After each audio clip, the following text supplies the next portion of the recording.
تاکہ اس سے تقسیم کا طریقہ کار پتہ ہو. یہی بات ہے. جب تک ہم اگر والدین ایسے والدین اپنے بچے کو یہ کہیں گے کہ بیٹے کسی کے ساتھ چیز نہیں شیئر کرنی, کسی کو بک نہیں شیئر کرنی, کسی کو پینسل نہیں شیئر کرنی, تو وہ کس طرح پروان چڑھے گا؟ ڈیفینیٹلی وہ جب بڑا ہوگا, وہ ایک ٹائم آئے گا, وہ ماں باپ کو کہے گا کہ آپ نے مجھے جو تربیت دی تھی وہ شیئر نہ کرنے کی, تو اب جو آپ نے مجھے, میں آپ کے ساتھ کیوں شیئر کروں؟ کیوں کروں؟ تو یہ ہو رہا ہے ہمارے معاشرے میں. آپ ایاز میر صاحب کی مثال آپ کے صافی ہیں, ان کی مثال موجود ہے, ان کے بیٹے نے کیا کام کیا. اس طرح کی وہ جو F7 کے اندر جو واقعہ ہوا, وہ کیا پوزیشن ہوئی, جو بچی کا جو سر کے ساتھ جو فٹ بال کھیلتا رہا. یہ کیوں ہو رہا ہے؟ ایک تو ہمارے معاشرے کی بگاڑ, دوسرا ہماری نئی نسل آئس کی طرف جو جا رہی ہے, اور ہمارے یونیورسٹی اور کالجز کے اندر جو ڈرگز اس ٹائم چل رہی ہے, اس کے اوپر کوئی پراپر ہمارا لا اینڈ فورسز اس کے اوپر کام نہیں کر رہی ہیں. اس کی بنیادی وجہ کیوں نہیں کام کر رہی ہیں؟ کیونکہ ہماری لا اینڈ فورسز بھی اس کے اندر ملی بھگت کے ساتھ کام کر رہی ہوتی ہیں. تو یہاں پہ اداروں کی بھی آ جاتی ہے ذمہ داری کہ جس طرح ہم ویسٹ کی بات کرتے ہیں, ہم بڑا سے متاثر ہوتے ہیں, ویسٹ کو کاپی کرنے کی کوشش کرتے ہیں, انسپائر ہو رہے ہوتے ہیں. اب وہاں پہ وہ چھوٹے چھوٹے بچوں کو یہ خدمت خلق کے جذبے میں انوالو کر رہے تھے. یعنی کہ اب ہمارے تو اسلام میں اس کو یہ کہ آپ نے انسانیت کی مدد کرنی, کس طرح سے آپ نے خدمت خلق کرنا ہے, لیکن ان کی اپنی کوئی ٹرم ہوگی کہ لوگوں کی مدد کیسے کرنی. وہ ویکلی یا کوئی بھی ان کی ویکیشنز یا کچھ بھی ایسے وہ چھوٹے چھوٹے وقت ایک ٹائم مختص کرتے ہیں کہ وہ بچوں کو باہر لے کے جانا, پارکس میں لے کے جانا یا مارکیٹ میں یا اس طرح سوسائٹی میں نکالنا, کہ وہ چھوٹے چھوٹے ان سے کام کرواتے ہیں تاکہ انہیں پتہ چلے کہ آیا کس طرح سے آپ لوگوں کو سمجھ سکتے ہیں یا ان کی مدد کر سکتے ہیں, یا ایک آپ میں ایک پازیٹیو جو رویہ ہے وہ کیسے پروان چڑھ سکتا ہے. تو ہم ویسٹ کے ایسی چیزوں کو کیوں نہیں ڈراپ کرتے, ان چیزوں سے ہم انسپائر کیوں نہیں ہوتے؟ دیکھیں, قرآن کا فیصلہ ہے کہ ایک وقت آئے گا, یہ قیامت کی نشانیوں میں سے, کہ ایک وقت آئے گا کہ مشرق کے لوگ مغرب کی طرف چلے جائیں گے اور مغرب کے لوگ مشرق کی طرف آ جائیں گے. مطلب جو چیزیں ہمارے لیے ہیں, اچھا یہ کیا ہے, اس کو سمجھیں ذرا. مشرق کے لوگ مغرب کیوں جائیں گے؟ ہم مسلمان ہوں گے, ہمارے تمام کرتوت یہود و نساء کے ہوں گے, اور وہ یہود و نساء ہوں گے, ان کے تمام کرتوت مسلمانوں والے ہوں گے. آج یورپ کے اندر, امریکہ کے اندر یا ویسٹرن جتنی بھی آپ وہاں پہ دیکھیں, ہماری اپنی فیملیز جو جاتی ہیں, میں نے جو ان کو دیکھا کہ وہ کیا کرتے ہیں. اچھا وہ بچوں کے اندر شیئرنگ ہے, پیار ہے, لونگ ہے, کیئر کرنے والے, چھوٹی چھوٹی کوئی بندہ انہیں نظر آ جائے گا, اس کی ہیلپ کریں گے. اچھا اس کی پولائٹلی ان سے گفتگو کریں گے. اس کی بنیادی وجہ یہ ہے کہ وہاں میں انصاف ہے, وہاں آپ کا لا کا جو نظام ہے وہ ایک مستقل بنیادوں کے اوپر کھڑا ہے, وہاں چھوٹا بڑا نہیں ہے. معاشرے کو سب سے پہلے جو لے کر آتا ہے, جس ڈگر چلاتا ہے, وہ آپ کا انصاف ہے. انصاف ہے. آپ جس ملک کے اندر انصاف کا نظام خراب ہوگا, وہاں پر اس طرح کے بے تاشا مرڈرز بھی ہوں گے, بے تاشا آپ کے کرمنل ایکٹیویٹیز بھی ہوں گے, وہاں پہ نہ بچیاں سیف ہوں گی, نہ بچے سیف ہوں گے. یہاں تو اس ملک میں تو بدبختی ہماری یہاں تک پہنچ چکی ہے, یہاں رات کو مرڈر ہوتا ہے تو افغانستان سے اس کی لاش جا کے باہر نکلتی ہے. یہاں تو حالات یہ بنے ہوئے ہیں. تو ہمیں اس سے مایوس نہیں ہونا چاہیے. دیکھیں یہاں مایوسی بالکل میں کبھی بھی نہیں کروں گا, کیونکہ ہمارا اگر ہم دین اسلام کی پالیسیز کے اوپر چلیں گے, ہم دین کی طرف چلیں گے, تو یقین مانیں کہ ہم اپنے گھروں کو بھی سکون سے ہم مل کر رکھ سکتے ہیں. ہمارے بچے بھی دیندار ہوں گے, ہمارے گھر والے بھی دیندار ہوں گے, اور ہمارے گھروں میں سکون بھی ہوگا. آج جو ہم کہتے ہیں کہ 60,000 70,000 روپے میں گزارا نہیں ہو سکتا, تو یقین مانیں کہ اگر ہم اس اسلام کی روح سے چلیں گے تو 70,000 روپے میں گزارا ہو جائے گا. آج ہمارے کلچر میں کیا کہتے ہیں, ہمارے کلچر میں ماں دو بہن بھائی اکٹھے رہ رہے ہیں تو ان کو کہا جاتا ہے کہ جی ساس کہے گی بیٹی کو, بیٹی اپنے خامند کو لو سائڈ پہ ہو جاؤ. اب وہ جو جوائنٹ فیملی سسٹم میں بیچاروں کا جو لوڈ تھا, ایک 70 کما لیتا تھا, 70 کما لیتا, 140 سے ان کے گھر کا نظام چل جاتا تھا. جب وہ سیپریٹ ہو گئے تو اس نے کرایہ بھی دینا ہے, اس نے کھانا بھی ہے, اس نے پڑھانا بھی ہے, تو کہاں سے پورا کرے گا. تو ہم نے اس سسٹم کو بھی کچھ ویسٹرن پالیسیز کے اوپر ہم لے کے چلے گئے. ہم نے وہ جو خاندانی روایات تھی ان کو ختم کر دیا, اور ہم نے کہا کہ علیحدگی کے اندر شاید سکون ہوگا, تو وہ ہمیں سکون بھی نہیں ملا. الٹا اس کا رزلٹ یہ ملا کہ خاوند بیچارہ محنت مزدوری کرتا رہا, اور جب 3-4 بچے اس کے ہوئے تو پتہ لگا کہ جناب نہ بیوی رہی تو نہ بچے رہے, اور جب وہ گھر آیا واپس تو نہ اسے بیوی ملی.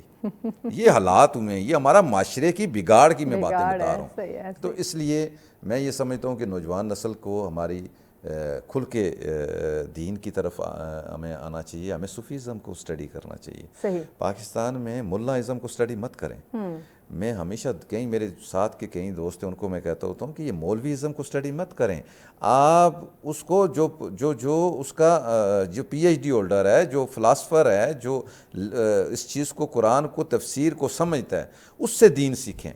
آپ عام مولوی سے دین سیکھیں گے تو ایک تو وہ مرنے سے ہی ڈرا دے گا. اچھا بعض آپ دیکھیں کہ واقعی ہمارے کچھ لوگوں نے اس طرح سے دین کو جو ہے وہ انٹروڈیوس کروایا جیسے بڑا مشکل ترین, جبکہ دین اسلام بہت خوبصورت اور آسان ترین جو ہے وہ دین ہے.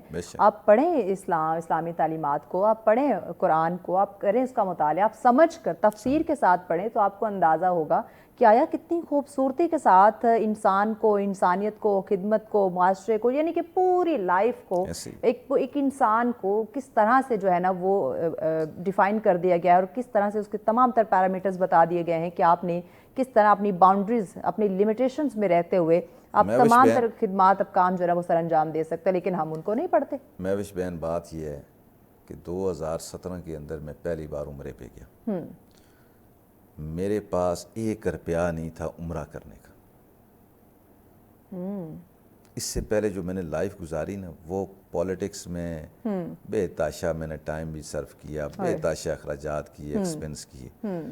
میں آپ کی چینجنگ کی بات بتا رہا ہوں کہ جب اللہ تعالیٰ آپ کا ہاتھ پکڑتا ہے نا تو کس طرح پکڑتا ہے, وہ پھر اس کی مثال 2017 کے اندر میں عمرے پہ جاتا ہوں, نہ میرے پاس ٹکٹ کے پیسے, نہ پاسپورٹ کے پیسے, نہ میرے پاس ٹریولنگ کے پیسے.